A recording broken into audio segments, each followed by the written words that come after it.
انتہائی عقیدت و محبت کے ساتھ نبی آخر الزمان حضور احمد مجتبی محمد مصطفیٰ صلی اللہ علیہ وسلم کی مقدس مطہر منور پاکیزہ بارگاہ میں درود پاک پڑھیں صلی اللہ علیہ وسلم صلی اللہ علیہ وسلم صلاۃ و سلام علیک یا رسول اللہ صلی اللہ علیہ وسلم۔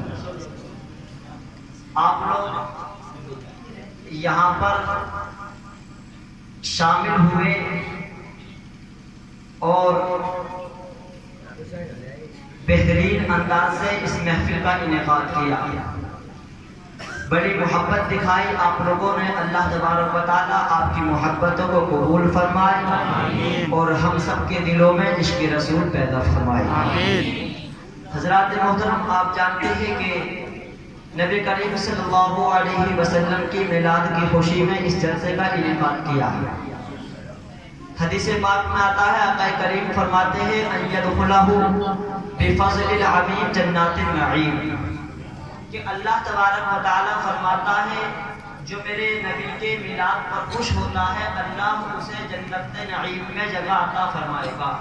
من لم یفرح بمولد النبی صلی اللہ علیہ وسلم فلیعالج قلبہ فإنہ مریض بالجفا، کہ جو نبی کریم صلی اللہ علیہ وسلم کی میلاد پر خوش نہ ہو تو اسے چاہیے کہ وہ اپنے دل کا علاج کرائے۔ کیوں؟ کیونکہ وہ بے وفائی کا مریض ہے، عشق کا مریض نہیں، بے وفائی کا مریض ہے۔ تو جہاں پر عشق کی دوائی پلائی جاتی ہے، رسول کا عشق سینوں کے اندر بسایا جاتا ہے، اس جگہ جا کر اپنے دل کا علاج کرا دے، کیونکہ میلاد مصطفیٰ منانا یہ اسی کا کام ہے جس کے دل میں عشق مصطفیٰ ہوتا ہے۔ جس کے دل میں عشق مصطفیٰ ہوتا ہے وہی تو مناتا ہے، جس کے دل میں عشق مصطفیٰ نہیں تو کہاں سے منائے گا۔ ایک نکتہ پیش کرتا ہوں پھر اپنی تقریر کو آگے لے کر کے چلتا ہوں۔ اعلیٰ حضرت فاضل بریلوی علیہ رحمت و رضوان نے سب سے پہلے تقریر کی، آپ نے 6 سال کی تھی۔ مختصر یہ ہے، آپ نے ایک نکتہ بیان فرمایا، وہ علماء بیٹھے تھے آپ کی موجودگی میں جو بڑے ماہر علماء تھے۔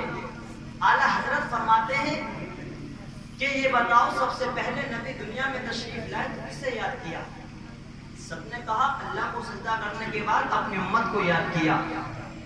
تو اعلیٰ حضرت کہتے ہیں اسی جملے کو نوٹ کر لو، جب مصطفیٰ نے ولادت کے بعد میں سب سے پہلے اپنی امت کو یاد کیا تو جشن میلاد آئے، یہ امت اپنے نبی کو بھول جائے، یہ کیسے ہو سکتا ہے؟ نبی آئے تو سب سے پہلے ہمیں یاد اور ہم بھول جائیں، ایسا کیسے ہو سکتا ہے؟ کہا نمک حلال بنو نمک حرام مت بنو۔ میں جلد اپنی بات کو آپ تک پہنچاتا ہوں کیونکہ وقت کی بہت قلت ہے اور یہ وقت بڑا قیمتی ہوتا ہے، اور جو لوگ وقت کی قیمت جانتے ہیں وقت بھی انہی کی قیمت جانتا ہے، اور جو وقت کی قیمت نہیں جانتے وقت بھی ان کی حیثیت قدر کو نہیں جانتا۔ اب وقت کی بات آئی ہے تو میں بتاؤں، اس وقت کی 2 خاصیت ہے۔ ایک تو یہ کہ چلتے ہوئے وقت کی رفتار کو روکا نہیں جا سکتا، دوسری خاصیت یہ ہے کہ جو وقت گزر گیا ہے اسے واپس پلٹایا نہیں جا سکتا۔ آپ اپنی گھڑی کی سوئی گھما کر سوئی پیچھے کر سکتے ہیں لیکن وقت کو پیچھے نہیں کر سکتے۔ گھڑی کا سین نکال کر سوئی کو روک سکتے ہیں لیکن وقت کو نہیں روک سکتے۔ آج سائنس نے کتنی ترقی کر لی آپ دیکھیں، یہ روڈ پر چلتی ہوئی گاڑی یہ سائنس کی ترقی کا پرچار کر رہی ہے۔ ایک جگہ سے بیٹھ کر دوسری جگہ سے بات کروانے والا یہ موبائل یہ بھی سائنس کی ترقی کا اعلان کر رہا ہے۔ لمبی سی پٹری پر دوڑنے والے ٹرین یہ بھی سائنس کی ترقی کا پرچار کر رہی ہے۔ فضا میں اڑنے والے طیارے یہ بھی سائنس کی ترقی کا پرچار کر رہے ہیں۔ لیکن پوچھو تو صحیح سائنس سے کہ تو نے اتنی ترقی کر لی کیا کبھی چلتے ہوئے وقت کو روکا ہے یا کبھی گزرے ہوئے وقت کو واپس پلٹایا ہے؟ اسی کو ثابت کرنے کے لیے جرمن کی سرزمین سے ایک ہٹلر نام کا شخص اٹھتا ہے، اٹھنے کے بعد پوری دنیا کا دورہ کرتا ہے، پوری دنیا کا دورہ کرنے کے بعد اپنی کتاب کے اندر لکھتا ہے کہ اس وقت کو نہ کبھی کسی نے روکا ہے نہ کبھی کوئی روک سکتا، لیکن اس وقت کو روکا ہے تو دنیا کے کسی رشتے دار نے نہیں بلکہ مدینے کے تاجدار نے روکا ہے۔ نعرہ تکبیر، نعرہ رسالت، جشن عید میلاد النبی، سرکار کی آمد، دلدار کی آمد، غمخوار کی آمد، نعرہ تکبیر۔ حضرات محترم، اس وقت کو کسی نے روکا ہے تو مصطفیٰ نے روکا۔ حضرت علی کی نماز چھوٹ گئی تھی، آپ سب نے سنا ہوگا یہ۔ آقا فرماتے ان علی کان فی اطاعتک و فی اطاعتی فی حبیبک ورد الشمس لہ، فرمایا پاک پروردگار عالم علی میری اطاعت میں اور تیری اطاعت میں تھا، مولا اس کے لیے سورج کو واپس پلٹا دے۔ پوری دنیا نے یہ پہلی مرتبہ دیکھا تھا کہ وہ سورج جو روز متعین وقت پر نکلتا ہے اور متعین وقت پر ڈوب جاتا ہے، لیکن مصطفیٰ کے کہنے کے مطابق علی کی نماز چھوٹی تھی تو مصطفیٰ نے سورج کو واپس کر دیا تھا۔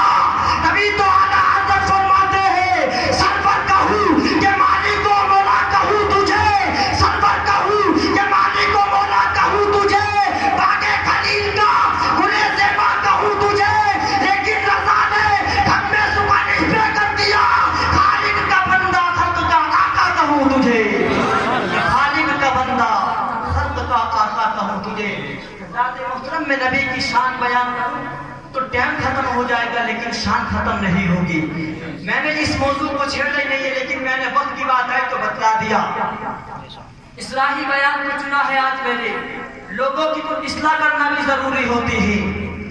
اللہ کے رسول صلی اللہ علیہ وسلم کے ایک صحابی ہیں جن کا نام حضرت ابو ذر غفاری ہے۔ آپ فرماتے ہیں دخلت علی رسول اللہ صلی اللہ علیہ وسلم، قلت یا رسول اللہ صلی اللہ علیہ وسلم اوصیک، کہتے ہیں میں حضور کی بارگاہ میں حاضر ہوا، حاضر ہونے کے بعد کہا حضور مجھے وصیت کیجئے، کچھ اچھے کاموں کی نصیحت کیجئے۔ آقا فرماتے ہیں اوصیک بتقوی اللہ، میں تجھے اللہ سے ڈرنے کی وصیت کرتا ہوں۔ فَإِنَّهُ أَزْيَنُ لِأَمْرِ كُلِّهِ، کیونکہ تیری پوری زندگی کا حسن یہی ہے اللہ سے ڈرتا رہا۔ کہا آقا اللہ سے ڈرتا رہوں گا اور کوئی نصیحت کرے؟ فرمایا علی کا بتلاوت القرآن وذکر اللہ عز وجل فإنه ذکر لک فی السماء ونور لک فی الارض۔ کہا کہ اللہ کے قرآن کی تلاوت کیا کرو، اللہ کا ذکر کیا کرو۔ فرمایا آقا اس سے کیا ہوگا؟ کہتے ہیں اگر تم کسی محفل کے اندر کسی مجلس کے اندر اللہ کا ذکر کرو گے تو وہ اللہ آسمانوں پہ تمہاری محفل سے اچھی محفل میں تمہارا ذکر کرے گا۔ اللہ کا ذکر کیا کرو۔ آج ہم نے کہاں رکھ دیا اللہ کے ذکر کو؟ قرآن تو کہاں رکھ دیا ہے؟ آج قرآن کو اپنے گھروں کی کتابوں کی زینت نہ بناؤ، کباڑوں کے اندر سجا کے مت رکھو۔ کچھ لوگ کہیں گے ہم سے تو قرآن پاک پڑھنے ہی نہیں آتا۔ ارے بڑے افسوس کی بات ہے، قرآن پاک پڑھنے نہیں آتا؟ نہیں آتا ہے تو سیکھو۔ تمہارے گاؤں کے اندر کافی حفاظ ہے، امام صاحب بھی تشریف فرما ہے، سیکھو قرآن پاک کو۔ کتنی افسوس کی بات ہے کہ کلام پاک پڑھنے نہیں آتا ہے، کیونکہ اللہ کے رسول صلی اللہ علیہ وسلم فرماتے ہیں تین چیزوں کو دیکھنا عبادت۔ فرمایا خانہ کعبہ کو دیکھنا عبادت، کلام پاک کو دیکھنا عبادت، ماں کے چہرے کو دیکھنا عبادت۔ آج کچھ لوگ کہتے ہیں نا کہ خانہ کعبہ دیکھنے کی بڑی خواہش ہے، مکہ جائیں گے خانہ کعبہ کا دیدار کریں گے، ایک جنت سے پتھر آیا ہے جس کا نام حجر اسود ہے، وہ خانہ کعبہ کی دیوار کے اندر پیبند ہے، اسے بھی چومیں گے جا کر، اسے بھی دیکھیں گے۔ لیکن مسلمانوں ایک میرا بھی بیان یاد رکھنا، جس پتھر کو چومنے کی تم اپنے سینے کے اندر ایک خواہش کو لیے ہوئے ہو، وہ پتھر جس جگہ سے آیا ہے اسے جنت کہتے ہیں، اور وہ جنت اللہ نے تیری ماں کے قدموں میں رکھ دیا۔ اگر حجر اسود کو چومنے کی خواہش ہے تو گھر جا کر اپنی ماں کے قدم چوم لینا، حجر اسود کو چوم لے گا۔ نعرہ تکبیر، نعرہ رسالت، جشن عید میلاد النبی، سرکار کی آمد، دلدار کی آمد، بہار کی آمد، نعرہ تکبیر۔ فرمایا قرآن کو دیکھنا بھی عبادت، چھونا بھی عبادت، پڑھنا بھی عبادت۔ کلام پاک میں بڑی برکت ہے، جس سے پڑھنے نہیں آتا میں ان سے گزارش کروں گا فجر کی نماز کے بعد میں اپنے گھر پہ لے کے بیٹھ جایا کرو، یا مسجد میں زیادہ دیر نہیں، بس 5 منٹ بیٹھ جاؤ میرے بھائی کو، 5 منٹ بیٹھ جاؤ بس، زیادہ نہیں۔ کلام پاک کھول لو، انگلی گھماتے رہو، درود شریف پڑھتے رہو، سبحان اللہ کہتے رہو۔ یہ تمہارا انگلی گھمانا اس بات کی گواہی دے گا، قیامت کے دن کہے گا مولا اس کو جہنم میں مت ڈالنا، یہ تیرے کلام پاک پر اپنی انگلی گھماتا تھا، اسے جنت عطا فرما دے، جنت عطا فرما دے اسے۔ حضرات محترم، یہ کلام پاک تمہاری بخشش کا ذریعہ بن جائے گا۔ کلام پاک کو پڑھا کرو، کلام پاک سے دور نہ جاؤ، کلام پاک کو پڑھا کرو۔ میں مختصر سے وقت میں چند لمحات کے اندر اپنی بات کو ختم کر رہا ہوں۔ کہا کہ یا رسول اللہ اس پر بھی عمل کروں گا، اور بتائیں۔ آقا کریم فرماتے ہیں علیک بذکر الصمت، کہ کم بولا کرو۔ فرمایا یا رسول اللہ کم بولنے سے کیا ہوگا؟ آقا فرماتے ہیں فَإِنَّهُ مَطْرَدَةٌ لِلشَّيْطَانِ وَعَوْنٌ لَكَ فِي أَمْرِ دِينِكَ۔ اس سے 2 فائدے ہوں گے، ایک تو یہ کہ تمہیں دین میں تقویت ملے گی، مضبوط ہوگے تم، دوسرا یہ کہ تمہارے پاس سے شیطان بھاگ جائے گا۔ کہا تھا آقا زیادہ بولنے سے کیا نقصان ہوتے ہیں؟